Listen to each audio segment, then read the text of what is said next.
Up next, we have the CEO of PSEG, Ralph LaRossa. I have the honor to do a nice fireside chat. We're going to have to pull up the logs, Ralph, okay, and get it warm up here. But Ralph, come up and join me on stage, please, and let's have a warm welcome for Ralph LaRossa, CEO of PSEG. Ralph, thank you so much. I know how busy things are right now. We just spent the last 24 hours talking about what a dynamic world it is in energy these days, not just in New Jersey. We're not alone in this, but particularly in New Jersey, given policies, given opportunities, given challenges either taken or missed or passed, right? So I'm really looking forward to this discussion. And before we jump into the energy situation that we have as it is today in New Jersey, why don't we build some context around Ralph LaRossa and your journey to PSE&G and PSEG, the distinction between, the mothership, if you will, and then the utility and how that works. Sure, no, glad to do that. I know there's a lot of folks trying to talk to Jack in the back, and I wasn't even sure anybody wanted to talk about energy. There hasn't been much discussion about it in the last couple months. Look, everything that's been set up here is great, and PSEG is touching a bunch of places in that conversation. We are over 80% a utility, straight and simple. We have pipes and wires, and we deliver energy to customers. That's what over 80% of our business is. We also have kept our nuclear facilities down in South Jersey, so we have those nuclear facilities, 3 of them down there that we operate. One we completely own, the other 2 we own in partnership with Constellation. And then we have half ownership of 2 plants out in Pennsylvania that Constellation operates, but that we have the opportunity to use that output and sell it. And so that's about 19% of our business. And then we have a very, very small part of our business, which is PSEG Long Island. And for those of you that live in the northern part of the state, you see quite a few commercials about that. It's our basically just a management contract we have as a result of some challenges that LIPA had in managing through Superstorm Sandy, which, by the way, was 13 years ago today. Isn't that amazing? Made landfall. Bob Martin's still here. Yeah, you had a busy day that day, Bob, I think. So we've 13 years ago. It's amazing how quickly that passes. So we've been out there, and we just had that contract extended by another 5 years by LIPA. So we've been pretty proud of the work that we do out there. But they own the assets; they're the ones that make the investments, and we just operate and maintain it for them. So they asked us, and specifically Governor Cuomo at the time asked us to come in and help them out. So that's PSEG. On a personal level, I've been with the company since 1985. Started out in our gas distribution business, and have moved in a bunch of different roles, and very fortunate to be, leading the team right now. And I just want to say, on behalf of someone who leads a business association, we're very proud when we have excellent thought leadership in the state and executive presence. And we were very excited, when you took the helm and how you continue to stay here. You play a significant role here in New Jersey with your thought leadership and your role as an executive. And we thank you for that on behalf of the business community. Thanks. That's right. Give them a round of applause for that. So as we said, the energy crisis is at the top of everyone's minds. We heard a lot about it, and as we know, the gubernatorial candidates are focused on it. In a recent public statement about surging energy prices, you stated that the current rules and regulations around energy generation and delivery are not capable of providing what the state needs, and that the state must take action. So I want to break that down. From the state perspective, can you explain the challenge in the rules and regulations as being headwinds toward providing the energy that the state needs today? Yeah, so really what I was referring to in that conversation, and it's something we've been saying for a long time. I know there's a lot of folks that are out there saying, hey, how come PSEG and the other companies in New Jersey didn't give enough of a heads up that this was coming? We've all been screaming about this for quite some time. And it really is the fact that there's just a lack of momentum to build new generation, right? So again, more than 80% of our business is that wire delivery business and pipes. And so we count on getting the electricity from someplace else and bringing it to the customers. Well, that entity that procures that power right now is PJM. PJM is the Regional Transmission Authority. It was put together several decades ago by Pennsylvania, New Jersey, and Maryland, and it was put in place to balance load. It wasn't put in place to have a market. about 20 years ago, it put in place a market function. And when it did that, it was at a time when there was surplus generation.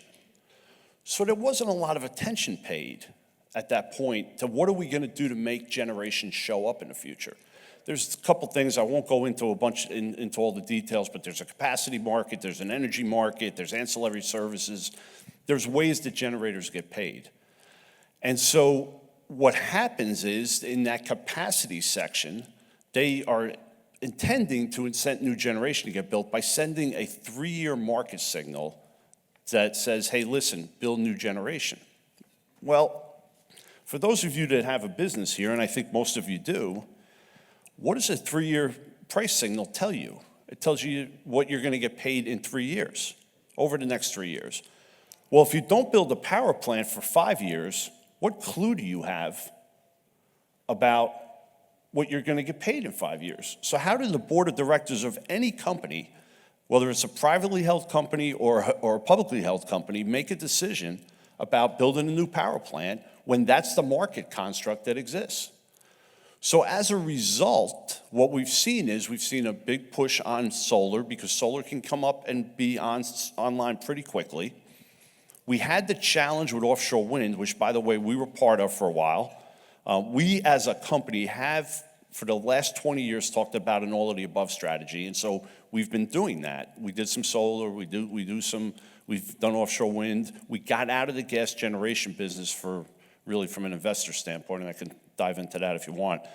But that's what's being built right now. We haven't built a new power plant here since we did back in Sayreville over 10 years ago. So what has happened? We've put a lot of extension cords into Pennsylvania. And so any of the extra load that we're now servicing is coming from Pennsylvania. And it's a simple supply-demand equation, and there's not a market signal that's telling these the generators to come in and build. And that's not just here. They're not building in Pennsylvania, they're not building in a bunch of different places to the level that demand is coming up to. So it's a challenge for us, and this isn't going away anytime soon. You know, people want a quick solution to this.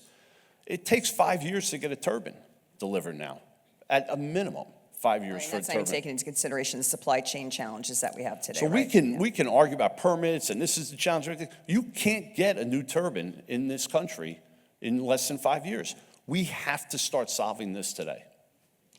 And so you brought up PJM, and we heard a lot about PJM yesterday, and you said initially it wasn't supposed to be a market, but it's become a market, and because of that, the ability to compete becomes really challenging. Someone who's pushing energy into this state can't compete with the coal across the state, and therefore the emissions are higher, and the whole thing is a repetitive circle. How can a state, if a state can at all, influence that process? So we've talked quite a bit. There's the opportunity for a state to make a procurement request specifically for that state. It's called an FRR. Again, it's an arcane regulatory process that we could go through. But it is a way for the state to take control. But it has to start with a plan, right? The way a plan is put together is a state needs to have an integrated resource plan. You would think, how many people think PSEG designs the grid? And if anybody does, the answer is you're wrong. We have nothing to do with designing the grid. We provide input into what we think the load's going to be, but we don't design the grid. In fact, we haven't, in the state of New Jersey, created an integrated resource plan since the year 2000. We need to start with a plan, and we need to start now. So that's really interesting, because some would think, well, don't we have an energy master plan in the state of New Jersey, and we can debate that question, right? But isn't that where it should start? Like, what does the next governor actually do to say, we need that integrated plan, and here's what we need to do to put it into place? The Energy Master Plan is not a complete integrated resource plan. And no offense to any administration, we can't look back and complain about that. That's what happened in the past is in the past. What we need to do is look forward. And what we're advocating very strongly for is a plan that we get together. We're ready in 7 days or however many days. Let everybody relax and enjoy a party for a day or two. Or the hangover, right? We need to get to work, right? And you need to get to work with that plan. And that plan has to have, there's a number of inputs that people have to argue and make some policy decisions about. So let me throw a few of them out to you. You heard a little bit about housing and load. You also know we change where we focus some of our business efforts over time. So what is the load that we're actually aspiring to serve? That doesn't exist for the state of New Jersey. Let's pick a number, right? We know what our peak load is at PSEG. It's been about 11,000 megawatts, a little bit more than that. We've been hovering around 10,000 with some of the energy efficiency programs we've put in place, and those have worked very well. But that load has continued to grow. You have electric vehicles, you have, things have just changed, regardless of mandates or anything else. Some people like to use them, and they're being used, right? So it doesn't, that's going to continue to happen. Electrification of homes will continue to happen. So let's pick the load that we're going to serve. Start with that. Well, what reliability do you want? You okay with the lights going out every day? Probably not. You okay with them going out every year? Probably not. The system is designed today for every 10 years. You don't have to have that reliability. You could have better reliability. You could have a little bit worse. But let's pick that number and let's go with it. What's your emissions profile? What do we want the emissions profile to be? You heard Jack talk about air coming from Pennsylvania. Are we taking that into account, or are we just going to worry about the emissions profile of the plants here? So that's factor 3, right? And then factor 4 is, what is affordable? Everybody's screaming and yelling about affordability right now. There are absolute challenges. Anybody who has their head in the sand and doesn't realize that there's absolute challenges is wrong. But we need to determine what that path is and what we think makes sense. Is it the CPI? Is it CPI of the region? Is it CPI of the nation? What are we going to target for the utilities? I think the New Jersey, the toll roads have picked 3% a year, basically, for the next 7. That's fine. Let's pick 3%. Let's make the integrated resource plan around 3%. Then you design the system to meet that. But we have to get those 4 parameters right. Once we get those 4 parameters right, we can figure out what the generation profile needs to be. And then let everybody compete. There's a lot of people running around with rumors, PSEG wants to go rate-based generation again, and we just want to compete. Why keep us out of it? It's been 20 years we've been hanging on the sidelines. Just give $1 per megawatt hour, let us compete. There's no ifs, ands, or buts. We're an IPP as well, right? That nuclear plant, while it's got the backstop of the federal government for lots of security and national security reasons to keep nuclear plants running, that's got a backstop. So that's why our investors are okay with us being in that. But our investors don't want us back in the true IPP market where we're riding commodity cycles. So we'll do it. We'll be part of it if people want us to be, if you want us to compete with a rate-based solution. But don't give it to us. Just let us compete. Just let us compete with it. So I love the idea of strategic planning. My staff's probably rolling their eyes in the room. I like themes too, so we have to come up with a great theme for this. We can't call it the integrated blah, blah, blah plan, right? It's got to have something sexy sounding, right? But to me, it sounds like you just need the right group of people in a room. Going to get really simple, right? Don't eat the elephant in one bite. The right people in the room, couple of whiteboards, somebody really good to facilitate the discussion, 5 questions, boom, and see what comes out of it. Good start? It's a really good start. But it's getting everybody in the room, right, and having a conversation. It starts with those policy questions, though, right? And then once that happens, we get that good start that you talked about.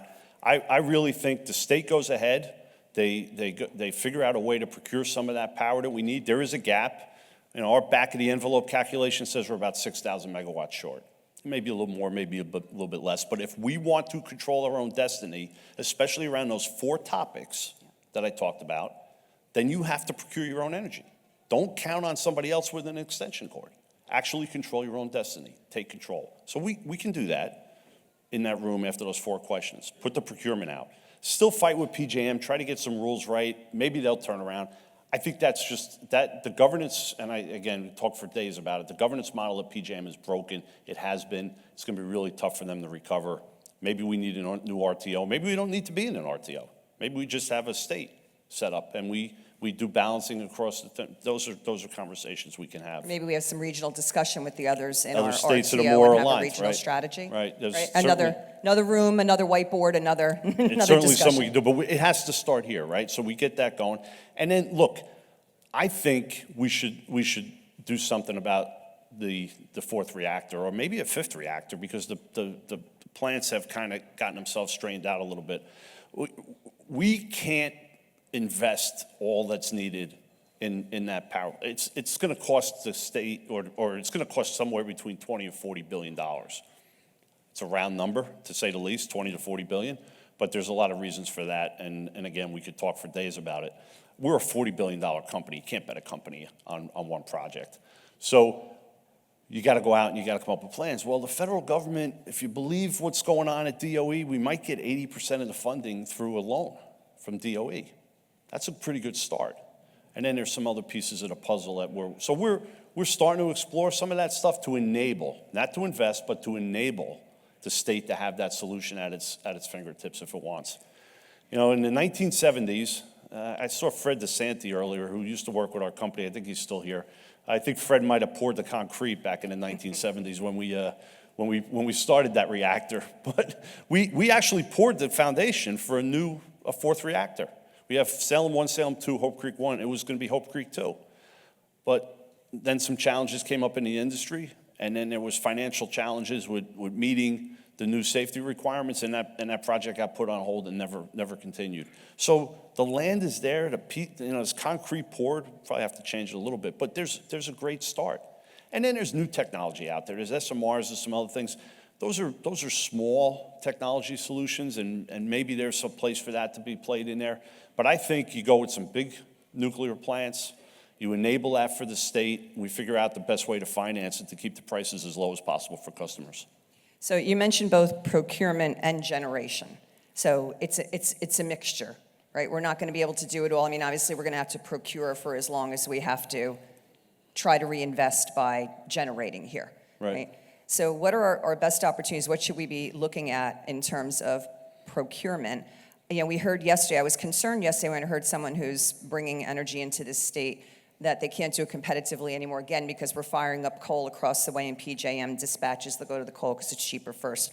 And then New Jersey gets left, and this investor gets left, and they're not going to invest more. So how do we bridge the gap there? Where do we go for this maybe more responsible procurement? Well, again, I think that could happen a multitude of ways, and I think Jack has one vision, and I think Congressman Sherrill has another a way of doing it, whether it's in the BPU, outside the BPU, a Department of Energy, so on. But the state can make the procurement, and we could follow any policy that's set on that.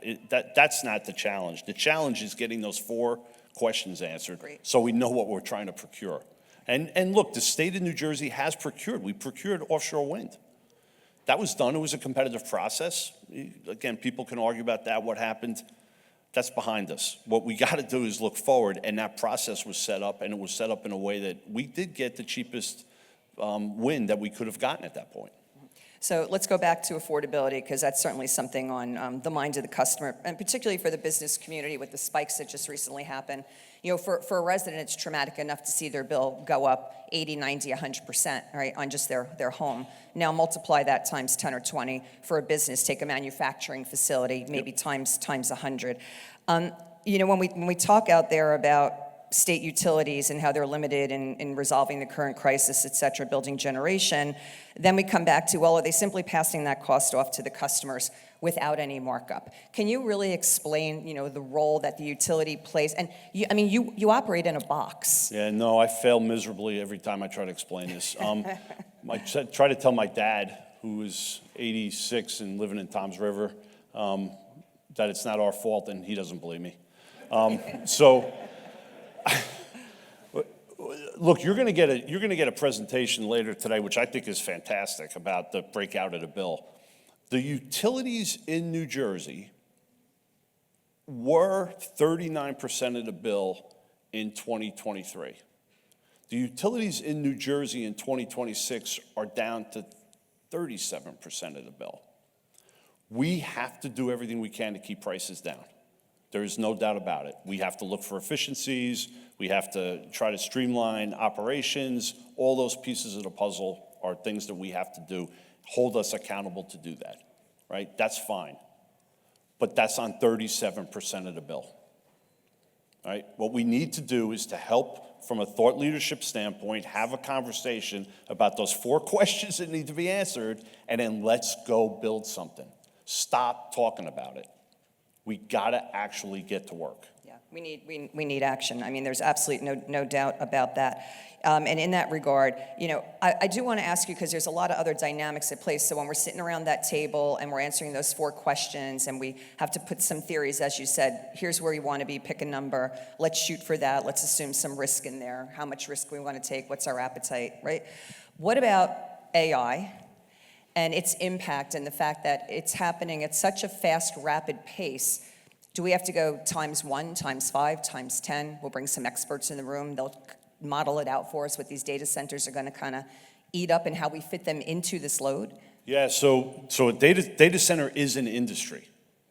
I don't care if are we going to serve data centers? Are we going to serve steel mills? We're just going to serve malls, right? That's that load conversation that we need to have. What we're seeing so far is, the requests are coming in for data centers. We are not seeing hyperscalers coming into this region. They're going in other parts of the country right now, but we are seeing what we call edge computing take place. And so that's coming up and down the turnpike for really 2 reasons. One is Washington, D.C., and 2 is New York City. So from a latency standpoint, those data centers want to be close to those 2 areas, one for military and government purposes, and the other for the financial industry in the back office there. So from a latency standpoint, they want to be close by to that, and that makes a ton of sense. So we're seeing that. It's not the really big ones. But again, that's a policy conversation. I've been blessed to lead Choose New Jersey for the last 10 years or so, and been part of that organization for 15. Yeah, but it's been a great experience, because it really, the utilities are all working together to try to figure out what we can do to support the economic development. And under Chris Christie, we had these industries that we were going after. Under Phil Murphy, we've had these industries that we've been going after. And so I hear from both candidates that they still want to stay in the technology area. They think there's an opportunity there. We'd be silly, in my opinion, to walk away from it, because the universities that we have in this state are fantastic, and we have the talent pool here, so we should try to bring some of that work into this area. That will require some data centers, and because of the proximity to DC and the proximity to New York City, some of it's going to happen naturally. So what we just need to do is set up the rules right so that people are paying their fair share, and those things are handled. I don't know why we would walk away from technology, but that will be a conversation that we'll have as part of Choose New Jersey and your organization and others as we talk to the new administration. Yeah, I think it's critically important. I mean, at NJBIA, right, our vision, which we always say the vision's bigger than what we do when we put our boots on the ground every day, is our mission, right? Our vision's to see New Jersey reclaim its stature as the innovation state. So innovation has a very broad definition. It's got horizontal definition, it's got vertical definition, right? But we do see some good things happening in this space, AI hubs, and how companies are taking on, the next level of technology for efficiency and for growth and stabilization and things like that. So I think we have to work together to see what the right mix in that space is. Absolutely. Right. Absolutely. If you had one word of advice for the next governor 8 days from now, what's it going to be? Yes, let's roll up our sleeves and let's get to work. We cannot sit around. It's going to take 5+ years to build a gas plant. It's going to take 12+ years to build a nuclear plant. We've seen what happened with the wind industry if people want to use wind as one of the sources. Solar is not that easy to bring on either. There's a lot of challenges about, the utilities aren't ready. By the way, if anybody wants to check our backlog of our solar projects, we publish it on our website because we want the transparency, and we're blatantly sick of hearing that. So glad to have that information public, and you can go look at what our backlog is. But there are challenges for some of the other utilities, and the reason is that they were not built to service the load the way our utility was built. We had a lot of great engineers 50 years ago that built a system in a loop design. JCP&L, Atlantic City Electric, to some degree Orange and Rockland, they were radial designs. So when you have a line going out, just like your hose at your home, it might get a little bit less pressure when it gets to the end. And so vice versa, it's a little bit tough for those folks to get up to speed just as quick. So We need to do all of those things. We can, again, it all depends on that emission profile and what else we have. So let's just get to work. How about 1 or 2 questions from the audience? Sure. All right, so let's see. There's mics roaming around, I believe. And just speak, because it's true, up here under the lights, it's really hard to see who has a hand raised. Anybody heading to someone with a question? I see a hand in the back from up here. Yeah, thank you. Hi, Ralph. Thank you very much. Bill M. and M&E Engineers. I know some of the solar developers have asked about their delays in getting interconnection agreements. And part of it's due to what I'm told, are antiquated rules about not allowing backflow through a substation upstream and not accounting for some of the capabilities of their inverters. Yep. Do you have a position on that, and is that something that can be fixed, or why can't it be fixed? You know, look, you can fix it over time. We're blessed that our system isn't designed where that becomes a constraint, so I can't really talk in any detail about it because we haven't seen it as to the same degree some others have. But when you are far away from a load pocket, you have that challenge that you described, and it's just an engineering. Really, the question isn't, can it be done? The question is, who's paying for it? Okay. Right? So should that be burdened on the solar developer? Should it be socialized across all the customers? That's the question at hand. Because the work can be completed. And if the rules are such that they want that to be, that policymakers, in the word they, want that to be socialized across all customers, then you could make your warehouses full of the material that you need to solve that problem. Thanks. So it's not technical then? It's really not at the end of the day, it's not it's technical because of the constraints that exist on the system. Thank you. Do we have another question? Right here. I was hoping, nobody's asking about why their lights went out yesterday, so that's always a good thing when we come to these We were all here, we didn't notice. Yeah, our lights were fine yesterday. Hi, my name's John Walker from Duke Farms. Thank you for this presentation. We just installed a behind-the-meter battery energy storage system attached to a new solar array. So I'm curious where you see battery and battery energy storage systems, if you see that as a role in the future. Yeah, it's definitely a role, right? So you partner with solar, and it could certainly satisfy a bunch of needs. But there's 2 questions you have to ask, right? Is the cost, and it depends upon the policy that exists, whether or not are you including in the cost of that the subsidy that's being given and how that's being collected from taxpayers or customers. So that's your first question you have to ask, and if that balances it for you. I have solar in my house. We made a decision based upon a number of different factors, and so that it worked out for us. But that's an individual customer question that you need to ask.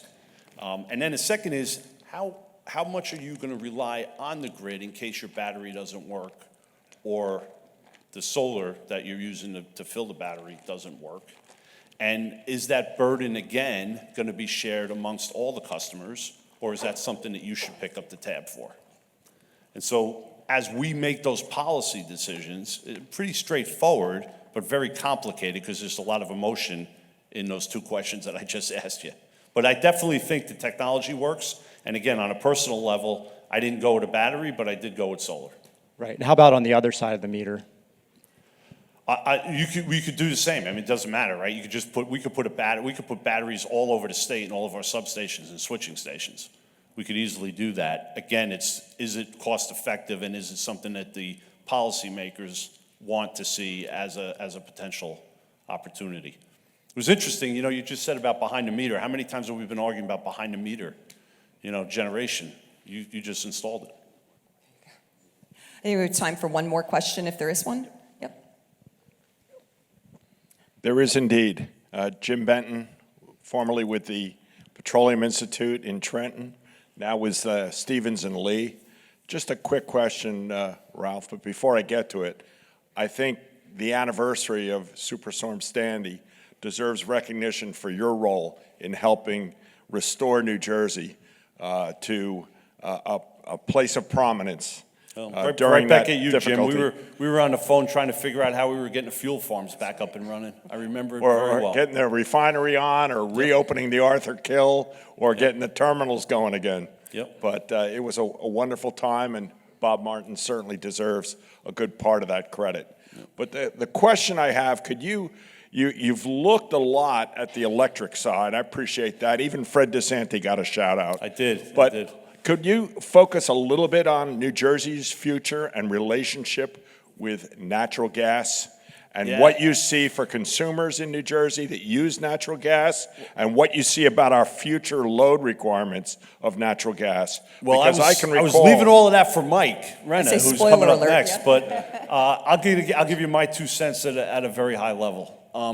We were blessed with Marcellus Shale, even though we didn't celebrate it in the state. A lot of what I talked about prices being down and the fact that there was plenty of opportunity for us, we had plenty of generation early on, was because we were working through energy efficiency. Loads weren't coming up. And when I say we're working through energy efficiency, everything, lights, everything that we've done. At the same time, we had this tremendous opportunity with Marcellus Shale and what took place there and how that became a supply to the state of New Jersey. I'm going to give you a fact. My daughter lives in Manhattan. She's 500 yards from Jersey City.